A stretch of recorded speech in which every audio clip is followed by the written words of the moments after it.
There was a headline I wanted to get your eyes on here. Fed Reserve Vice Chair Philip Jefferson said on Monday that a slowed progress on inflation in Q1 is a source of concern, but added that the healthy labor market allows central bank to maintain downward pressure on demand until price pressures cool.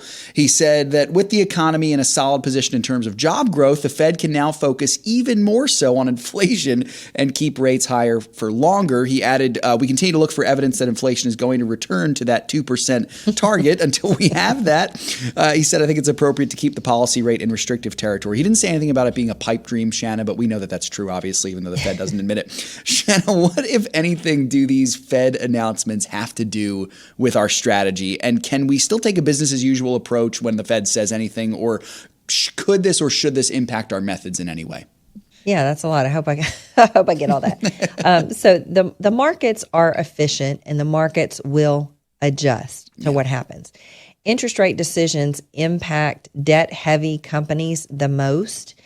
So companies that have a lot of debt on their books, and the government is one of them. So we've seen interest that we pay on our national debt increase a bunch just in the last year. So the debt is a consideration that we factor in when we're doing stock analysis on different companies. So the Fed can look all they want, but it's going to be tough, if not impossible, for inflation to make much more positive progress until Congress gets a hold of spending. That will not happen under the current administration. That's the Biden administration